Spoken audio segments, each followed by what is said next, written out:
Kamusta po? At isang magandang umaga naman po ng linggo sa inyo mga sambayanan karerista. Ito po tayo muli ang Mangkelos TV para sa ating mga giat gabay para sa pangarerang gaganapin ngayong December 14, 2025 Sunday, Philippine Jockey Club, Padre Garcia, Batangas, kung saan idaraos po ang 26th Piltubo Grand Championship Day, ang 53rd Puracom PCSO Presidential Gold Cup at ang 2025 Pilracom Anniversary Race.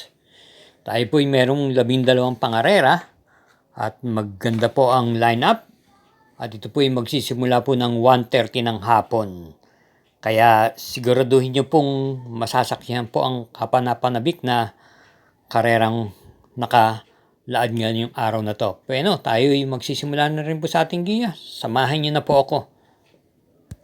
Karera numero 1, ang Pabcor Juvenile Hopeful Stakes Race.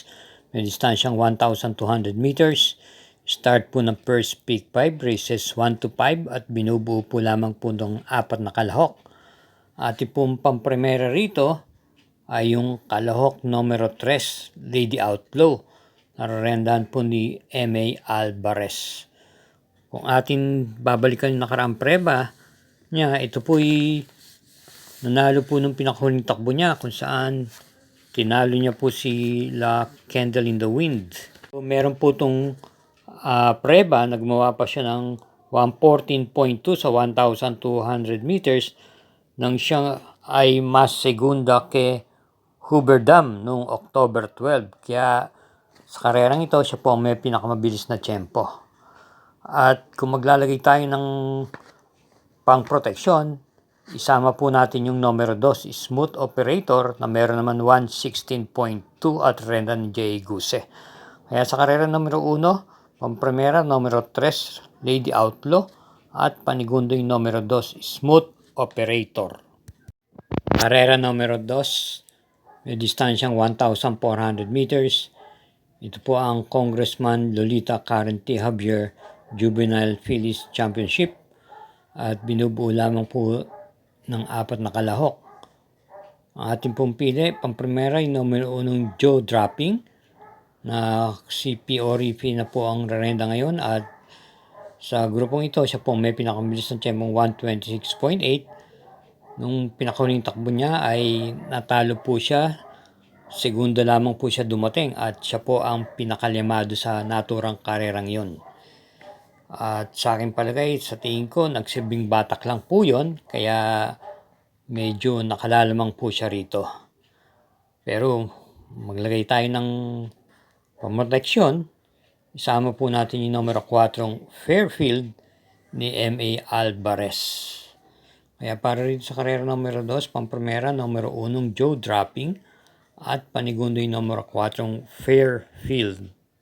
Karera numero 3, start ng first winner take all, races 3 to 9, distance 1,650 meters. Ang Pilracom Anniversary Race, binubuo po ng 7 kalahok at isang coupled entries yung numero 4. Ating pong pampremera rito, yung numero 1, Worshipful Master. Alam mo natin may taglay din naman pong tuling tong kabayang to at pabor po sa kanya ang kanyang post position number 1. Ito i-renda po ni JT Sarate at bilang panigunda po natin dito yung numero 3, He's So Fine, na nagagamayan po ni Abrea. Ang pinakahuling tak niya po ay nabiting to kung saan inabot na lang po sa meta ni Parade King. Kaya sa tingin ko, konting buenas lang po at wala naman po gano'ng katulungan dito maliban lang kay Worshipful Master. Baka makaraos po ito rito at dehado pa. Kaya sa muli po, pampremera po natin sa karera numero 3, yung numero 1, Worshipful Master, at panigunda yung numero 3, He's So Fine. Karera numero 4, second peak 5, races 4 to 8. Distance 1,400 meters, ang Ambassador Antonio M. Lagdameo Championship Cup at binubuo po ng 4 na kalahok. Sa basa kanyang prebang huling itinakbo ay maganda po ang kanyang ikinilos. Kaya sisingilin po natin dito yung numero 4, Isabel, na papanubayan po muli ni JB Hernandez. May tempo siyang 1 minute and 24 sa distansyang 1,400 meters. Kaya sa karera numero 4, single numero 4, Isabel. Karera numero 5, ang pinakahihintay po ng lahat, ang 2025 Pilracom PCSO Presidential Gold Cup na tatakbuhin sa 2,000 meters. At ito po ay start ng first pick 6 races 5 to 10. Meron po tayong 12 entries at dalawang couple, yung numero 1 at numero 4. At pong pampremera, yung couple entries sa numero 4, Diversity, PR Dalema, na pwedeng i-pacing at iparimate. At kung ating babalikan mga tinakbo niya ng makaraan stakes race, ay maganda rin naman po ang kanyang pinapakita. Ito po ay dumarating po ng tersera at hanggang mga pang-6 o pang-7 pwesto. At yung couple entry niyang transform, ito na may Rendan JT Sarate na isa rin pong darimate. At bilang panigunda po natin dito ay numero 7, John Cook, na nagbatak po nung nakaraan sa kanyang mga barrier run at rendan po ni KB Abobo.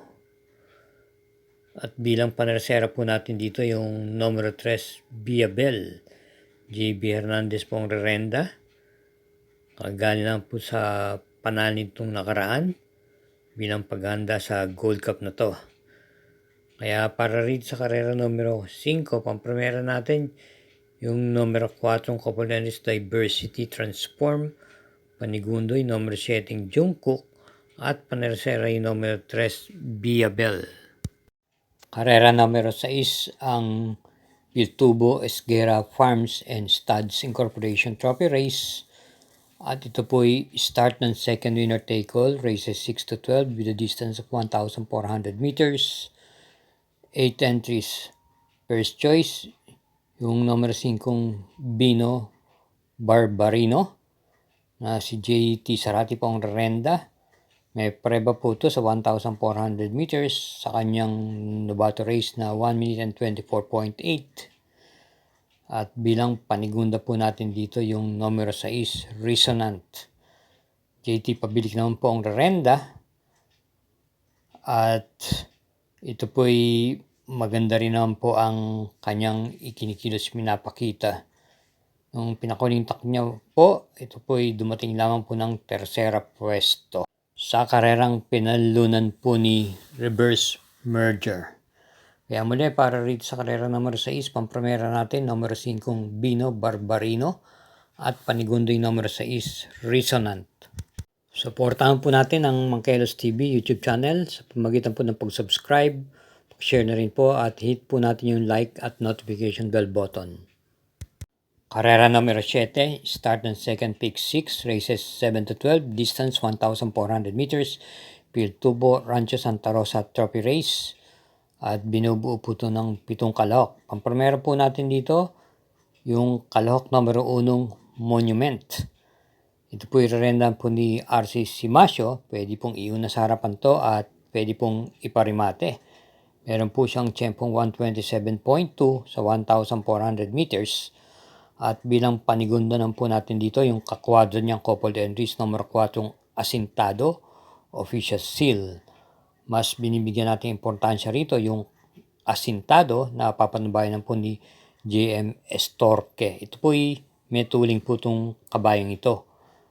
Kaya para rito sa karera numero 7, pampremera yung numero 1, Monument, at panigunto yung coupled entries numero 4, Asintado, Official Seal.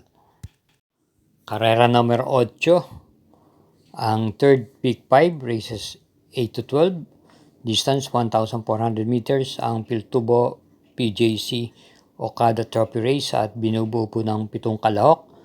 Ating pong first choice dito at sisingilin po natin yung numero 4, Catral. Napapanubayan po ni PM Cabalejo.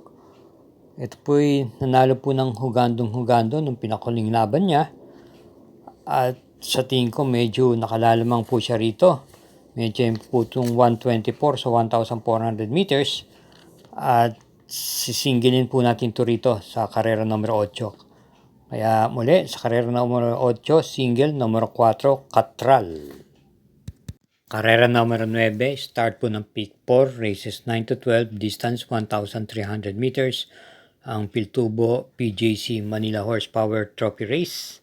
Ito po ay may Super 6 na dala-dala at binubuo po ng 13 kalahok, isang coupled entries yung numero 1. At yung pong pamprimera rito yung kalahok numero 8 yung Sinag.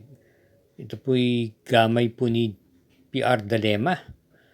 Pwede po itong makipagsabayan sa harapan at may takbo rin naman po itong naipipacing lamang.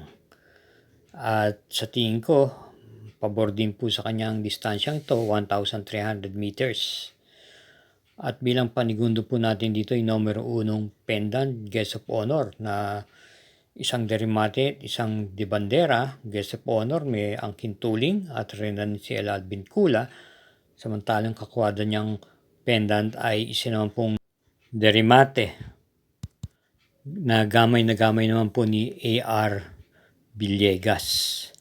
At bilang panersera po natin dito yung numero 3 Lightning Bolt na nagagamayan po ni PM Cabalejo. Ito po isang derimate at maganda rin naman po ang kanyang post position nasa labas. Kaya para rin sa karera numero 9, pampremera numero 8 Sinag, panigundo yung coupled entries numero 1 pendant, Guest of Honor at panersera yung numero 3 Lightning Bolt. Karera numero 10.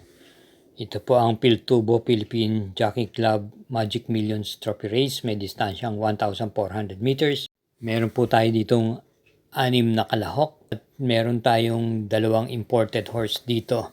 Ating pong pamprimera rito yung imported horse numero 5 Callens at rerendan po ni M.A. Alvarez. Meron po siyang 124.2 sa 1,400 meters at nung nakaraan laban niya, siya po'y dumating po ng mga bandang hulihan pero mabigat po ang kanyang grupong mga sinagupa ron.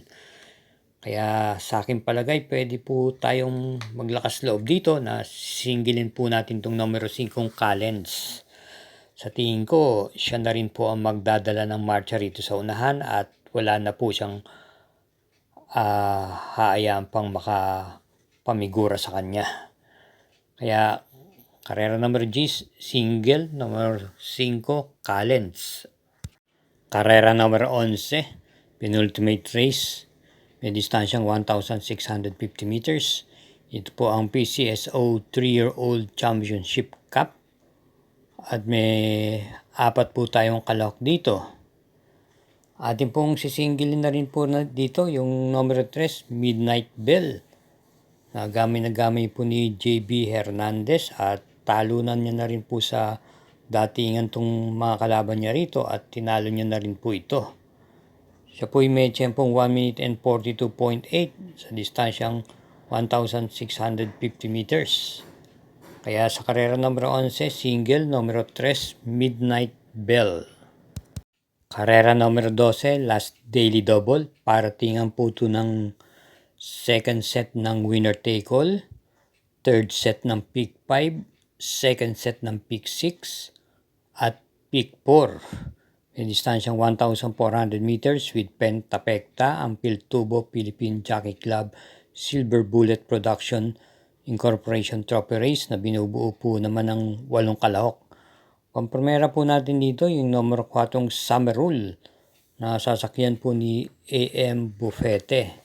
Ito po'y galing sa bakasyon pero maganda rin naman po kaagad ang kanyang kita itong huling takbo niya kung saan dumating po siya ng segunda pwesto kay Tough Feeling. At bilang panigundo naman natin dito yung kalahok numero 8 Guerrero Warriors na gamay naman po ni JT Sarate. Tumakbo po ito nung nakaraan December 7 kung saan dumating po siya ng segunda pwesto kay Jubilum. May taglay pong bilis na ipipacing at naipariremate rin po. At bilang panersera po natin dito yung kalahok numero 6, Carried Away. Napapanubayan naman po ni Enzi Leonard. Mas doble po ang tinatakbo nito basta nadidihado po itong kabayong to. Kaya para dito sa karera numero 12, pampremera numero 4, Summer Rule. Panigunday numero 8, Guerrero Warriors. At panerseray numero 6, Carried Away. Bueno, mga sambayan ng karerista at mga sugin at subaybay ng Mangkelos TV. Thank you again for watching at hari naway matapat po ang ating mga giya bago matapos ang buwan ng Disyembre. Ingat po lagi sa ating pag-uwi at hinay-hinay lang din po.